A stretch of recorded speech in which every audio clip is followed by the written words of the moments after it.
اس programme کے اخراجات جو اسمر منسٹریز کے دوست اور پارٹنرز ادا کرتے ہیں۔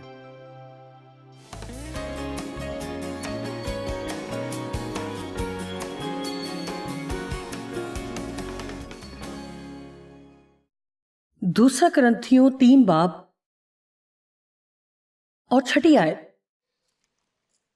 پولس رسول کہہ رہا ہے کہ یہ وہ ہے، مطلب یسوع، جس نے ہم کو نئے عہد کے خادم ہونے کے لائق بھی کیا، یہ صلاحیت دی، پورے طور پر اس قابل بنایا، لفظ و شریعت قانونی لکھے ہوئے معاہدے کے خادم نہیں بلکہ روح کے، پاک روح کے، کیونکہ لفظ مار ڈالتے ہیں مگر پاک روح زندہ کرتا ہے۔ اگر ہم روزمرہ کی زندگی میں پاک روح کی ہدایت میں چلنا سیکھ جائیں، تب ہر کام جو بھی ہم کریں گے، ہر وہ چیز جو ہم کریں گے وہ زندگی سے بھرپور ہوگی، اس پر مسا ہوگا۔ جب کبھی کسی چیز میں خدا کی منظوری شامل ہوتی ہے تو وہ اس سے کہیں بہتر، جو آپ جسم کے وسیلہ زبردستی کرنے کی کوشش کرتے ہیں، جو آپ کچھ کرنے کی کوشش میں ہوتے ہیں کیونکہ آپ کے ذہن میں ایک منصوبہ چل رہا ہوتا ہے اور پھر آپ اپنی پوری کوشش کرتے کہ ویسا ہو جائے۔ نئے عہد کے ایماندار ہونے کے وسیلہ پاک روح کی رہنمائی میں چلنا عظیم اور شاندار اجر ہے، اور یہ جاننے سے زیادہ اہمیت کا حامل ہے کہ آپ لازمی آسمان پر جائیں گے اور ہمیشہ خدا کے ساتھ رہیں گے۔ یہ کیا ہی شاندار بات ہے کہ روح القدس کی رہنمائی میں چلنا ہمارے لیے ایک اعزاز ہے۔ ہر ایک ایماندار خدا سے بات کر سکتا ہے۔ ہر ایماندار کو یہ اعزاز حاصل ہے کہ وہ روح کی ہدایت میں چلے۔ اس کا مطلب ہے کہ در حقیقت آپ کو ہر وقت دوسرے لوگوں کے پیچھے بھاگتے رہنے، دوسرے لوگوں سے پوچھنے کی ضرورت نہیں کہ ان حالات میں کیا کیا جائے۔ خدا آپ کو بتائے گا کہ کیا کرنا ہے، لیکن پاک روح کی ہدایت میں چلنے کے لیے آپ کو تھوڑا اعتماد رکھنا ہوگا، کہ اپنے اندر تھوڑی جرت اور دلیری پیدا کرنا ہوگی، کیونکہ کبھی کبھی ایسے مختلف کاموں کا تجربہ کرنا ڈراؤنا بھی ہو سکتا ہے، جن کے درست یا غلط ہونے کا واحد ثبوت صرف وہی کچھ ہے جو کچھ آپ یہاں محسوس کرتے ہیں یا یہاں پڑھتے ہیں۔ اس کی نسبت ہم زیادہ یہ چاہیں گے کہ ہم براہ راست آسمان پر بات کرنے کے قابل ہوں، خدا کا نمبر ملائیں اور کہیں،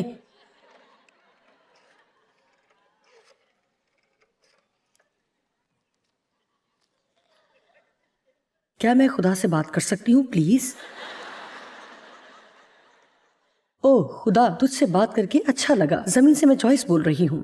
مجھے یہ جاننے کی ضرورت ہے کہ جن حالات کا مجھے سامنا ہے ان میں مجھے کیا کرنا چاہیے۔ لیکن آپ جانتے ہیں کہ جب ہم بات کر رہے ہیں تو میں جاننا چاہتی تھی کہ تو کیا چاہتا ہے کہ میں اپنی پوری زندگی کے ساتھ کروں۔ میں بہت پریشان اور ساری چیزوں کی وجہ سے الجھن کا شکار ہوں۔ میرا مطلب ہے کہ جب سے میں تجھ سے ملی ہوں تو جانتا ہے کہ میری بلاہٹ کیا ہے، تو جانتا ہے کہ میرے بچوں کے ساتھ کیا ہوگا، اور یہ جو کچھ بھی ہو رہا ہے تو سب کچھ جانتا ہے۔ کیا تو چاہتا ہے کہ میں کلام پڑھوں اور چاہتا ہے کہ جیسے میں اس طرح یقین رکھتی ہوں ویسے ہی اس پر عمل کروں؟ تو نے اپنا پاک روح مجھے دیا اور تو چاہتا ہے کہ میں سیکھوں کہ کس طرح پاک روح کی رہنمائی میں چلوں۔ میں سمجھتی ہوں کہ اگر تو مجھے بتا دے تو بہت آسان ہو جائے گا۔ جی میرا خیال ہے اگر تو مجھے بتا دے تو میرے لیے آسانی ہو جائے گی، کیونکہ تو جانتا ہے پاک روح کی ہدایت میں چلنا۔ تجھے جانا ہے؟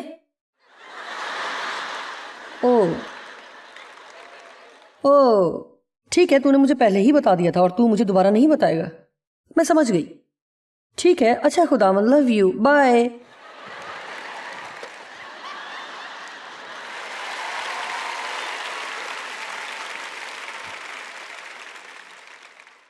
دیکھیں، ہر کوئی یہ جاننا چاہتا ہے کہ خدا کی آواز کیسے سنیں۔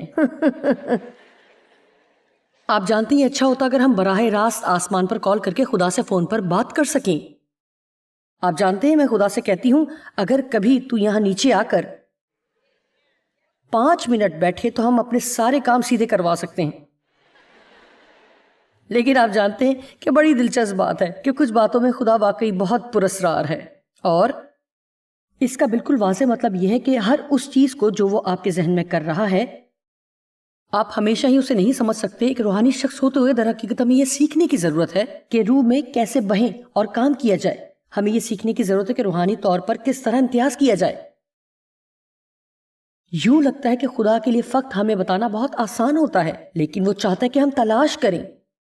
وہ چاہتا ہے کہ ہم ایمان میں چلیں اور دیانتدار رہیں. وہ چاہتا ہے کہ ہم سیکھیں اور بڑھیں اور پھلیں پھولیں اور باہر قدم نکالیں اور کبھی کبھار غلطیاں بھی کریں اور ان سے سیکھیں اور پھر قدم واپس موڑیں اور پھر دوبارہ قدم اٹھانے سے نہ ڈریں. اور آپ جانتے ہیں کہ یہاں موجود ہر شخص سیکھ سکتا ہے کہ کس طرح پاک روح سے متحرک انداز میں رہنمائی حاصل کریں، جس کا لفظی مطلب ہے خدا سے سننا. لیکن جب بھی آپ کو ایسے حالات کا سامنا کرنا پڑے تو آپ اس طرح سے فارغ بیٹھ کر محض دوسروں سے نہ پوچھتے رہیں کہ ایسے کٹھن وقت اور حالات میں کیا کرنا چاہیے، اور آپ کو خدا سے رجوع کرنا ہوگا، کلام کو جاننا ہوگا اور سیکھنا ہوگا کہ کس طرح اطمینان کی پیروی کریں. تب آپ پاک روح کی رہنمائی میں چلیں گے. پولس کہتا ہے کہ نئے عہد کے خادموں کے طور پر ہمارا کام ہے کہ لوگوں کو یہ نہ سکھائیں کہ کس طرح پرانے لکھے ہوئے قانون کی پیروی کریں، بلکہ ہم اپنے دلوں پر لکھے ہوئے اخلاقی قانون کی پیروی کرتے ہیں. لیکن ہم شریعت کے ماتحت نہیں چلتے، حتیٰ کہ ان قوانین کے تحت بھی نہیں جو ہم بناتے ہیں یا مختلف کلیسیائی مذہبی قوانین. ہر ایک کے پاس بہت سے قوانین اور اصول ہیں اور وہ چاہتے ہیں کہ ہم ان کے پابند ہوں. لیکن پولس کہتا ہے میں تم سے کہتا ہوں کہ روح کے موافق چلو. لہٰذا آج میں اس بارے میں بات کرنا چاہتی ہوں کہ ہم کس طرح خود اپنے لیے پاک روح کی رہنمائی پائیں. 7ویں آیت، اور جب موت کا وہ عہد یعنی شریعت کے ماتحت رہنا جس کے حروف پتھروں پر کھود دیے گئے تھے 10 احکام تختیوں پر لکھے گئے تھے، ایسا جلال والا ہوا کہ بنی اسرائیل موسیٰ کے چہرے پر غور سے نظر نہ کر سکے، یعنی وہ موسیٰ کے چہرے پر موجود نور کی وجہ سے اسے مسلسل نہیں دیکھ سکتے تھے. اگر آپ اس بات سے واقف نہیں ہیں تو موسیٰ کوہ سینا سے نیچے آیا. جب اسے شریعت ملی تب اس کا چہرہ ایسا تھا. اگرچہ شریعت اپنی ذات میں پاک اور کامل تھی، لیکن چونکہ انسان اس پر عمل نہ کر سکے تو در حقیقت اس نے انہیں موت کے حوالے کر دیا. لیکن جب موسیٰ نے اس قانون کو اور اس نظام کو حاصل کیا تو اس کے چہرے پر اس قدر جلال تھا کہ اسے اپنے چہرے کو نقاب سے چھپانا پڑا. لہٰذا وہ کہہ رہا ہے کہ اگر موت لانے والا عہد اس قدر جلال والا تھا، 8ویں آیت، تو روح کا عہد تو ضرور ہی جلال والا ہوگا. روح کا عہد جس کا کام یہ ہے کہ انسان پاک روح کو حاصل کرے اور اس کی ہدایت میں چلے، تو ایسا عہد کس قدر زیادہ اور شاندار جلال کا سبب ہوگا. آپ جانتے ہیں کہ ہماری زندگی میں بہترین جلالی موقع اور کیا ہی اعزاز کی بات ہے کہ ہم کہہ سکیں کہ خدا کا روح ہم میں بستا ہے اور ہمیشہ مجھے جو کچھ بھی اور جب بھی جاننے کی ضرورت ہوگی وہ مجھے معلوم ہو جائے گا، کیونکہ خدا میری رہنمائی کرے گا اور وہ اپنے کلام اور اپنے روح کے وسیلہ میری رہنمائی کرے گا. آئے خدا کی تعریف کریں.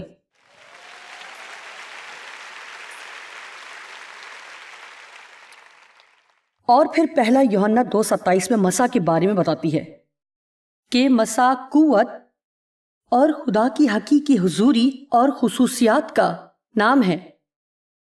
میں پاک روح کے مسیح کے وسیلہ منادی کرتی ہوں.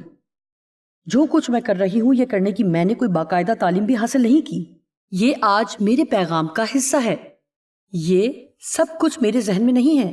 میں مطالعہ کرتی ہوں اور اپنے ذہن میں ان چیزوں کو اکٹھا کرتی ہوں، لیکن اگر پاک روح مجھے توفیق نہ دے تو یہ سب کچھ بڑے بے ترتیب انداز میں میرے منہ سے نکلے گا. اور کیونکہ مجھ پر یہ کام کرنے کا مزہ ہے، لہٰذا یہ میرے لیے مشکل نہیں ہے. یہ میرے لیے بالکل مشکل نہیں ہے. یہ مشکل کام ہے لیکن میرے لیے یہ مشکل کام نہیں ہے. اور لوگ اکثر مجھ سے کہتے ہیں جب آپ ان بڑے اجتماعات کے سامنے کھڑی ہوتی ہیں تو کیا آپ کو بھی کبھی گھبراہٹ نہیں ہوتی؟ حقیقت میں نہیں جانتی. شروع میں تھوڑا بہت ایسا ہوتا تھا کیونکہ میرے پاس کوئی تجربہ نہیں تھا، لیکن میں نے دیکھا کہ بار بار خدا آتا رہا. خدا نے میٹ فریڈمن کو بحیثیت گیت نگار اور پرستش کرنے والے کا مسا دیا. کرسٹی کو بطور گلوکار خدا نے مسا کیا ہے. اس کی آواز بہت خوبصورت ہے اور وہ اپنی اس نعمت کو کلیسیا کے لیے لے کر آتی ہیں. اور خدا نے آپ کو بھی مسا کیا ہے. ماں یا باپ یا کاروبار کرنے والے یا شفایتی دعا کرنے والے ہونے کے لیے مسا کیا ہے، یا وہ خوبصورت لوگ جو دوسروں کی مدد کرتے ہیں. اوہ میرے خدا، ان لوگوں کے بغیر ہم کیسے کام کر سکتے ہیں جو کہتے ہیں میں صرف لوگوں کی مدد کرنا چاہتا ہوں.